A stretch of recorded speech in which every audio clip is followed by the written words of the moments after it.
MLC YCP నేత MLC Anantababu driver సుబ్రహ్మణ్యాన్ని door delivery చేశారు. ఇప్పుడు సాక్ష్యాలు వచ్చేటప్పుడు టయానికి ఫైనల్ స్టీరింగ్ వచ్చే టయానికి సాక్షులను బెదిరించి వాళ్ళని డబ్బులు ఎరచోవటంపై మీరు ఏ విధంగా చూడాలంటారు? దళితుల పక్షాన నేను ప్రతి ఒక్క ఇంటికి మేనమామగా ఉండి దళితులందరినీ కూడా రక్షించుకుంటానని చెప్పినటువంటి మనుషులు ఈరోజు న్యాయం చేయటానికి సాక్షులు వాళ్ళంతటా వాళ్ళ ముందుకు వచ్చిన వాళ్ళని బెదిరించేసి అన్యాయంగా వాళ్ళని వేరే చోటకి తరలించడము, వాళ్ళని భయభ్రాంతులకు చేసి దేనికి వాళ్ళు లొంగుతారో అది తెలుసుకొని వాటికి ప్రలోభాలు పెట్టి వాళ్ళని లేకుండా సాక్ష్యం చెప్పడానికి రానికుండా అడ్డుకుంటూ వాళ్ళకి శిక్షలు పడకుండా చేసుకొని ఈ రోజు కూడా తిరుగుతా ఉన్నారు బయట. నేను దళితుల్ని వెనకేసుకొస్తాను, వాళ్ళని నా పక్కనే కూర్చోబెట్టుకుంటానని ఇప్పుడు హత్యలు చేసిన వాళ్ళని బట్టి హత్యా రాజకీయాలు చేస్తూ ఆ కుటుంబానికి ఏమి కూడా అందజేయకుండా వాళ్ళకి ఇప్పుడు న్యాయం అనేది జరిగించాలి కదా. దళితుల పక్షాన మీరు ఉంటానన్నారు, న్యాయంగా చేయాలి కదా. వాళ్ళకి ఇప్పుడు వాళ్ళంతటా వాళ్ళే మేము సాక్ష్యం చెప్తామండి, మేము అప్రూవల్ గా మేము వచ్చేసేసి సాక్ష్యం చెప్పి కోర్టులో వాళ్ళకి శిక్ష పడాలని వాళ్ళంతటా వాళ్ళే వస్తున్నారు. అలాంటి వాళ్ళని అడ్డగించడం చాలా తప్పు చేయబట్టే కదా ప్రజలందరికీ తెలుసు అది ఎవరు హయాంలో జరిగింది, ఎవరు చేపించారు ఏంటి అన్నది కూడా అందరికి ప్రజలందరూ చూస్తున్నారు. పిన్ టు పిన్ ఈ రోజు ఏది కూడా దాచే పరిస్థితులు లేదండి. మనం ఎంత దాచిపెట్టాలన్నా ఎవరిని మాయ చేయాలన్నా కన్నా న్యాయస్థానంలో అది వచ్చేటప్పటికి ఆ టైం వచ్చేటప్పటికి ఎవరికి శిక్షలు పడాలో ఎవరు ఇది చేయాలో కూడా అది చూపిస్తారు. ఎమ్మెల్సీ అనంతబాబు అప్పటి డ్రైవర్ సుబ్రహ్మణ్యాన్ని హత్య చేసి డోర్ డెలివరీ చేయడం తారుమారు చేయాలని చూడటంపై మీరేమంటారు? క్రూరత్వం, అంత రాక్షసత్వం, ఇంతకన్నా అమానుషం ఎక్కడైనా జరుగుద్దా? చంపేసి డోర్ డెలివరీ చేయడం ఇవన్నీ ఏంటంటే వీళ్ళకే చెల్లిందండి. ఎస్సీకి సంబంధించిన వ్యక్తిని చంపేసి వాళ్ళ ఫ్యామిలీకి నన్నేమి ఎవడో పేకలేడన్నంత ధైర్యంతో డోర్ డెలివరీ చేశాడంటే అలాంటి శిక్షించాలే తప్ప దాని ముందు ఇంకా మనం ఆర్గ్యూ చేయడం అనేది తప్ప. అంటే సాక్ష్యం చెప్పే వాళ్ళని డబ్బులు ఇచ్చి కానీ ఇటు భయపెట్టడం ఏ రకంగా చూడాలంటే అనంతబాబు అంటే మరీ క్రూరత్వం కదండి. డబ్బులు ఇచ్చి ఇప్పుడు కొంతమంది ఉన్నారు భయం కుటుంబం కోసం ఆలోచించి డబ్బులు తీసుకోపోయినా బెదిరిస్తారు, తీసుకున్నా బెదిరిస్తారు. ఏంటంటే వీళ్ళ అరాజకం అంతా ఇంత కాదు. ఇంకా ఏ భ్రమలో బతికేస్తున్నారంటే మా జగన్ పరిపాలన ఉన్నాము, జగన్ పరిపాలనలో బతికేస్తున్నాము, జగన్ ఉన్నారు మాకు అన్న ధీమా మీద బతుకుతున్నాను. కానీ ఇక్కడ ఉన్నది చంద్రబాబు నాయుడు గారు చేస్తారు. ఇప్పుడు మీరు సాక్షులు మేము చేయలేదు, మేము చెందలేదని వీళ్ళు ప్రగల్భాలు పలుకుతారు. అలాంటప్పుడు పరారవ్వాల్సిన అవసరం ఏమొచ్చింది? నికార్సుగా నిర్భయంగా నేను చేయలేదు, నేను హత్య చేయలేదు, నేను నికార్సుగా ఉన్నాను, నేను ఎవరికి డబ్బులు ఇవ్వలేదు, ఎవరిని బెదిరించలేదని హీరింగ్ రావచ్చుగా. పరారైపోవడం ఎందుకు? ఆవిడ అరాచక పాలండి. బెదిరించడాలు ఈ రాష్ట్రానికి అభివృద్ధి కోసం వాళ్ళు చూసే రకాలు కాదు. ఎంతసేపు వాళ్ళ ఆస్తులు కాపాడుకోవడానికి వాళ్ళ స్వార్థం. రేపు పాదయాత్ర జగన్ గారు పాదయాత్ర చేస్తానంటున్నారు ప్రజల కోసం అని. ప్రజలు భ్రమపడితే అది అబద్ధం. ఆయన కోసం, ఆయన అనుచరులు కాపాడు కోసం ప్రజల్లోకి పాదయాత్ర గాని రాష్ట్రం కోసం అయితే కాదు. వైసీపీ నేత దస్తగిరిని వైసీపీ వాళ్ళ నాయకులే చంపేసేసి కూటమి గవర్నమెంట్ మీద చెప్పడంపై మీరేమంటారు? ఈ రోజు దస్తగిరినే కాదుగా వివేకానంద రెడ్డి గాని, ఆ తర్వాత వివేకానంద రెడ్డి కేసుతో సంబంధం ఉన్న డొంగుల రెడ్డి గాని ఎవరిని తీసుకున్నా సరే, నిన్నగాక మొన్న పరకామణి కేసులో ఎవరైతే కేసు వేసిన ఆయన ఎలా చనిపోయారో ఇప్పటికీ మిస్టరీ. ఎవరినైనా సరే వీళ్ళే చంపేస్తారు. దాని ఏంటి అంటే ఈ కూటమి ప్రభుత్వం మీద తోసేస్తారు. ఇది వాళ్ళకి అలవాటు. ఇప్పుడు మీరు అడిగిన ప్రశ్నకి దస్తగిరి చూద్దాం. దస్తగిరి ఎవరికి బినామీ? రవీంద్రనాథ్ రెడ్డికి బినామీ. ఆ బినామీ అయితే ఇది ఎలాగా కూటమి ప్రభుత్వానికి అతన్ని వేసేయాల్సిన అవసరం ఏముంటది?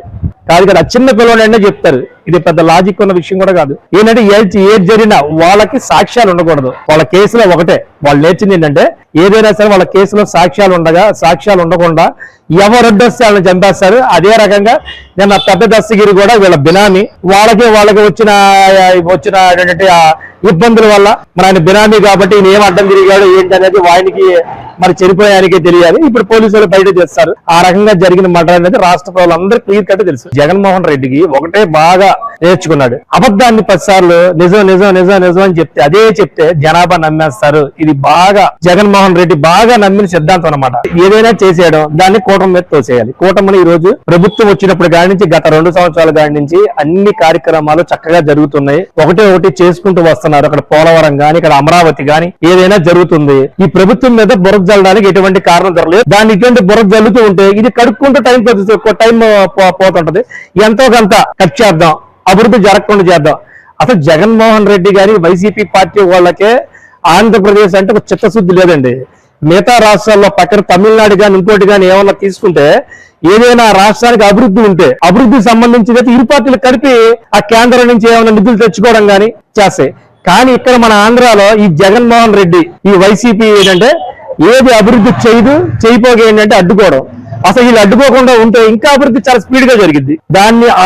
దాన్ని అడ్డుకోవడానికే ఇవన్నీ బురజల్లే ప్రయత్నాలని మేము అనుకుంటున్నాం. వైసీపీ నేత దస్తగిరి ఎత్తకేసి వాళ్ళు ఈ గవర్నమెంట్ చేసింది అది ఇది అని వైసీపీ మాట్లాడతారు. దాని మీద ఏ విధంగా చూడాలి? మీరు చూసుకుంటే గత 2019లో రాజకీయం చేసింది మీరు కాదా? మీ బాబాయ్ చెందింది మీరు కాదా? ఆ రోజు కడప ఎంపీ అవినాష్ రెడ్డి ఎక్కడ పారిపోయాడు? ఎందుకు మీ గవర్నమెంట్ లో దాకోసం వచ్చింది? తల్లికి హార్ట్ స్ట్రాక్ ఆటో రోక్ అని చెప్పి హార్ట్ స్ట్రాక్ అని చెప్పి ఎందుకు డ్రామా ఆడాల్సి వచ్చింది? ఊరు వాళ్ళలో ఆంబులెన్స్ ఎందుకు చేయాల్సి వచ్చింది? మీరేమో నైట్ రాత్రి కూడా చంపుతారు, పొద్దున వచ్చి ముసలిగంజి అరుస్తారు. తెలియంది కాదు. ఈ దస్తగిరి అనే వ్యక్తి స్వయాన మాజీ ముఖ్యమంత్రి వర్యులు వైసీపీ కడప ఎమ్మెల్యే అయినటువంటి రవీంద్రనాథ్ రెడ్డి అంటే జగన్మోహన్ రెడ్డి గారి మేనమామ అయినటువంటి రవీంద్రనాథ్ రెడ్డి గారి ముఖ్యానుచరుడు. అక్కడ కడప జిల్లాలో అడవులను అడిగినా, మీ పులివెందులు అడవులను అడిగినా ఆయన ఎవరో దస్తగిరి అంటే ఎవరో ఏంటో అందరూ అక్కడ చెప్పారు. మీకు తెలియని బాబోతం కాదు, చిన్న పిల్లలు అడిగినా చెప్తారు. మీరు జరిగింది ఏంటంటే రాత్రి చంపించడం, పొద్దున వచ్చి మొసలుగా ఏరడం. దొంగోడు ఎదుర్కొని దొంగ అంటాడు, ఎందుకు వీడు తప్పించుకోవడానికి. కాబట్టి అతను చేసిన హత్యకి ఎదుర్కొని నెత్తితే జనాలందరూ చంద్రబాబు చేశారు. జనాలకు ఎవరు పిచ్చోడు కాదు, ఏమీ కాదు. మీరు ఎవరు నమ్మించగలిగారు నేను అనుకున్నా, ఎవరు నమ్మలేదు. ఈ రోజు ప్రజలు అందరూ గమనిస్తున్నారు. మీరు 11 సీట్లకు పరిమితం అయ్యారు, రేపు ఒక సీట్ కూడా రాదు. డ్రైవర్ సుబ్రహ్మణ్యం డోర్ డెలివరీ చేసిన ఎమ్మెల్సీ వైసీపీ నేత ఎమ్మెల్సీ అనంతబాబు సాక్షులను బెదిరించి వాళ్ళకి డబ్బులు ఎర చూపించడంపై మీరు ఏ విధంగా చూడాలి? ఈ రోజు వాళ్ళ సుబ్రహ్మణ్యం గారు సోదరు బయటకు వచ్చి ఈ రోజు సాక్షులను బెదిరిస్తున్నారు. వాళ్ళకి 3 లక్షలు 4 లక్షలు అని చెప్పేసి ప్రలోభాన్ని పెడుతున్నారని చెప్పేసి వాళ్ళ తమ్ముడు నవీన్ బయటకు వచ్చి చెప్పడం కూడా ఈ రోజు మనం చూడొచ్చు. ఈ రోజు ఆయన ఆ రోజున సుబ్రహ్మణ్యం డ్రైవర్ ని ఒక దళిత బిడ్డని ఎట్లాగా అసలు ఏ విధంగా చంపేసి వాళ్ళ ఇంటికి డోర్ డెలివరీ చేసే విధంగా హత్యా రాజకీయాలు జగన్మోహన్ రెడ్డి ఎలా చేశాడు గత ప్రభుత్వంలోని వ్యవస్థలను నాశనం చేసేసి ప్రతి దానికి కూడా అరాచకాలని ఆ పరిపాలన అందించలేని అలాగా ఫెయిల్ అయ్యాడో కూడా చూడొచ్చు. జగన్మోహన్ రెడ్డి ఆ రోజున ఎమ్మెల్సీ రద్దు చేసి ఇతన్ని బహిష్కరించాల్సింది పోయి ఈ రోజు ఆయన సపోర్ట్ గా ఉంచుకొని ఈ రోజు ఎమ్మెల్సీ పదవి నుంచి కూడా ఎటువంటి కింద దింపకుండా కూడా ఈ రోజు ప్రభుత్వంలో ఉంచుకుంటూ మళ్ళీ ఈ రోజున ఆయన చేసిన తప్పులు కూడా సాక్షులు నిర్మూలించే దశగా ఇది చేస్తున్నాడు. ఈ రోజు దళితులే కాదు, ఆ రోజున బీసీలకు అన్యాయం జరిగింది, ఎస్సీలకు అన్యాయం జరిగింది, బీసీ బిడ్డలను ఏ విధంగా దాడులు చేశారు కూడా గత ప్రభుత్వంలో చూసుకోవచ్చు. ప్రతి ఒక్క దాన్ని కూడా వ్యవస్థని నిర్మూలించే దిశగా చేశారు. ప్రతి అసాంఘిక కార్యకలాపాలు పాల్పడిందే వాళ్ళ నాయకులు, వాళ్ళ కార్యకర్తలు, వాళ్ళ జగన్మోహన్ రెడ్డి ప్రభుత్వం తప్పు చేశారండి. తప్పు చేసి ఇప్పుడు భయపడ్డాడు. సాక్షులందరూ కూడా ముందుకు వస్తున్నారు. ఇప్పుడు జరిగిన అన్యాయాన్ని చెప్దామని చెప్పేసి ముందుకు వస్తున్నారు. ముందుకు వచ్చే దశలోనే ఏంది, వీళ్ళకి ఎక్కడ శిక్ష పడిద్ది, వీళ్ళని ఎక్కడ ప్రజలు చీకొడతారు. ఒకటి ఆయన అనంతబాబు శిక్ష పడితే ఆయనకు పడినట్టు కాదు, అది జగన్మోహన్ రెడ్డి పడినట్టు, అది బుద్ధి చెప్పినట్టు. ఎందుకంటే ఆ ప్రభుత్వంలో చేయలేంది ఈ రోజు అండగా నిలబడ్డారు, దళితులకు అండగా నిలబడింది ఈ రోజు ప్రభుత్వం.